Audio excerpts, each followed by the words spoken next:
obbolaa wallahi obbolaadha nuti wallahi dhiise bakka. Wallahi naaf isin obbolaadha.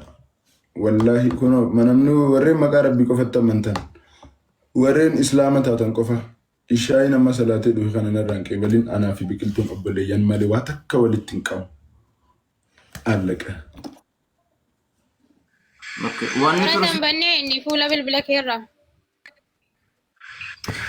Wallahi.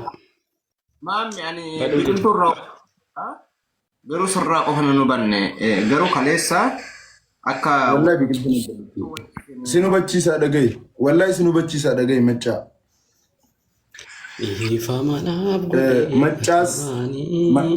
macaas nanu bachiisaa qorataas nanu bachiisaa warri nu banne hundi keessa nu badhaa biqiltuu siistar nach siistar Waladani booda siisteri taate moo duruma Macaaniif qorataan si jammarni beeku warra kaan jedhi malee.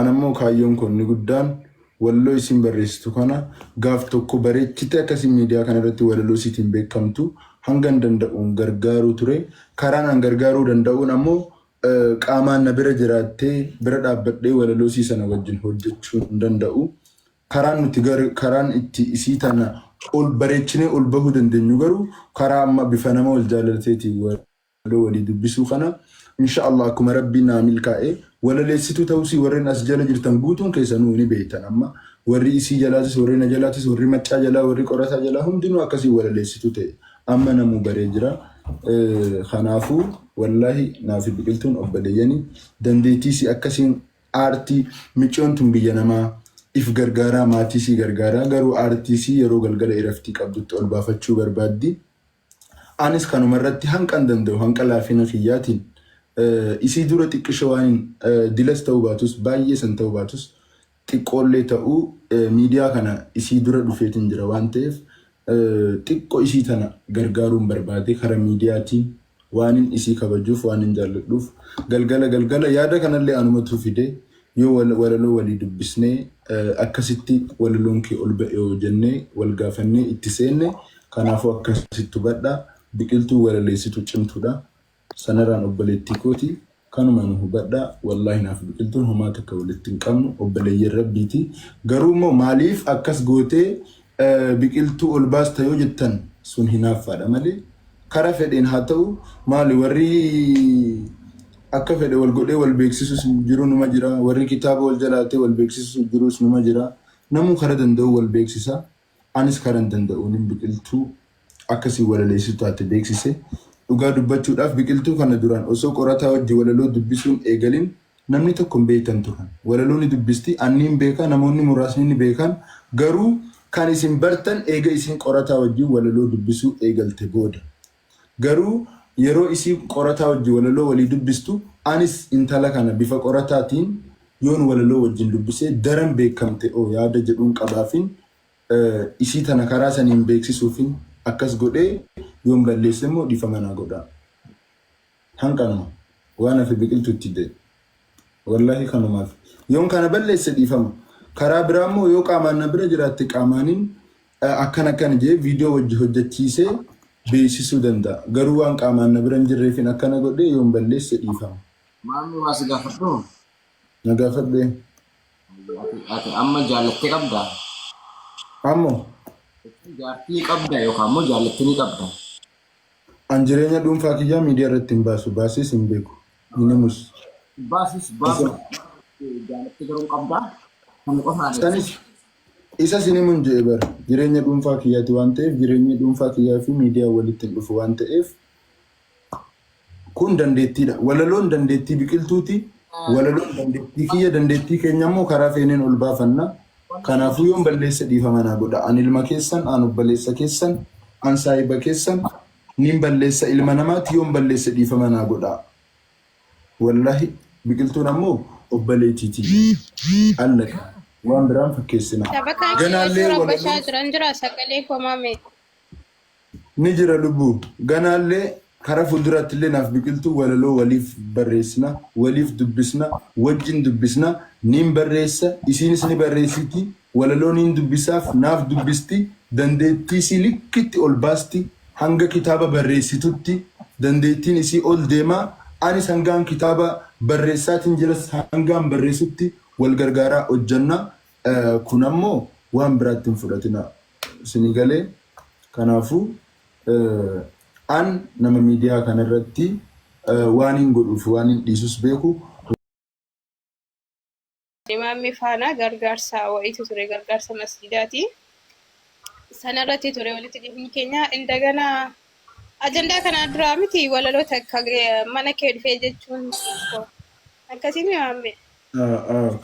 Walaloo jaalalaa wayii mana kee dhufee jedhee ture guyyaa takka gastii irratti. So dhugaa dubbachuudhaaf immoo ajandaan keenya sun nama hedduu aarsee wallahi ijoollee hiriyoota koo ta'an yaa ajandaa kanaan dura walaloo wayii walii walaleessinee ture maammii faanallee jechuudha. Ergi ajandaan kun seenee maammii walaloo namni waraabbatee gadhiise sana fidee gara fuula feesbuuka isaarratti maxxansee dandeettii kiyya kan akka gabbifadhu haala kanaan si bira dhaabbadha si gargaara ansirraa matee tokko beekameen jira. Mul'adheen jira. Kanaaf beekumsa kee akka gabbifattu akkuma amma jedhe kana adaadaa kiyyata kanatti fakkaata naan jedhe. So anilleen amma dura waan isa hordofaa tureef waan isa dinqisiifataa isaa waan ta'eef hedduu takka isa faana yeroo wal argadhu natti tole. Qoratanilleen akkasuma jechuudha. Jarri lammanuu nama akkaan jaalluu fi kabajuu fi dinqisiifadhu jechuudha asumaaniyyuu. Haala kanatti eegalee warri nama meeqa jaallatta anaanillee isaanillee abalusiita abalusiin ta'uu jedhaa turtanii gariin faarsaa gariin rabsaa turtanillee ani gidduu namaa maaliif jennaan warri nu dura miidiyaa kanarra dhufe warri nu dura TikTok banate warri nu dura Facebook banate warri nu dura YouTube banate osoo gannu dhahu osoo mataa keessa nu tumu osoo gannu dhiituu guddanne waan ta'eef kanaafuu annama ol dhufu hunda harkiseetiin ol baasa malee mataa keessa gadhee gad hin buusu. Michiiwwan tun arrasiin jaalladha jettee walaloo jaalalaa naa barreessitee yoo beekamte anarraa wanti irratti hin jiru. An fakkeenyaaf waggaa lamaan irraa namni tokko na beekuu dhabuu danda'a. Namni har'a kararra na argee ana dinaaqiseetti an siin hordofanaan jiru borummoo mucuma kanaan harkaa jibba jedhee na dheessuu danda'a. Maaliif jennaan Oromoon haa caaluudhaanuu qeerroo jirtu jechuu dhiistee feerroo bittuu jechuu jirtaa jee haa caaluu guddaa sanuu lafa si kaa'u maaliif jennaan Oromoon ol si baasuuttis gassi buusuuttis isiidhaaf xiqqoodha. Saniifuu daqiiqaa tokkichaan qabutti nama dandeettii qabu kan awwaalamee jiru ol baasee wallaahi sanaan booda feetan na jibba feetan na jaaladha. Ganaallee namni walaloo dandeettii qabdan ijoolleen shamarranii ijoolleen dhiiraa na arrabsaa beekama warri dhiiraatis kottaa walaloo na arrabsaa beekama warri shamarranii immoo kottaa akkana mana jaalatee ta'aa beekama. Anan ganta ka'aariin qabu. Kanaafuu yoon balleesse immoo dhiifama naa godha. Biqiltuun ammoo ganaallee ta'u walaloo waliif. Kaayyoon keenya inni guddaan walumaan guddachuudha.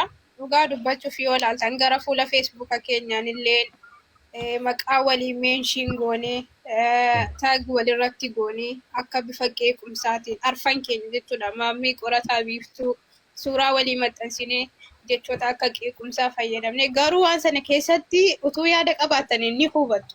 Guyyaa tokko wal xiqqeessinee suuraa walii gad deebisnee maal jennee hin beeku. Jecha akka qoosaatti nama bohaarsuu fi akka qeequmsaa of keessaa qabu fayyadamne meeshii wal godhaa turre. Suni maal inni faamiliin ana jala jiru jara deemee fooloo godha kan jara jala jiru ana dhufee fooloo godha. Haala kanaan waliin guddachuu ture kaayyoon keenya si jammar jechuudha.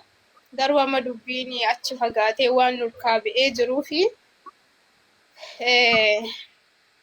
suwaabir zireu dheerifatee dhugaa dubbachuuf maammi nama dhukkubsatee jira beektaa yeroo wallaahi wabillaahi nama keessaa natti bilbilee bannantee mikinaat taamimee madaanitti እየወሰድኩ ነው nama naan jedhe jira wallaahi rabbi kiyyatti anaanis nama akkas naan jira anaanis nama akkastu naan jedhe amma anaanis nama akkanatti sababa keessanii dhukkubsadhe jedhe jira garuu biqiltuun amala waan qabduuf ammas namaan galu ammaaf obboleeyyanii malee karaa fuulduraatti waan ta'u rabbi hin beeku karaa fuulduraatti waan uumamu hin beeku rabbi an karaa fuulduraatti waan uumamu beekuu hin danda'u maaliif jennaan biqiltuun baqaan mirtiseesnetti baay'ee nama addaati Kara fuulduratti wanti uumamu namaan galu. Isa gara fuulduraa Allahu alam.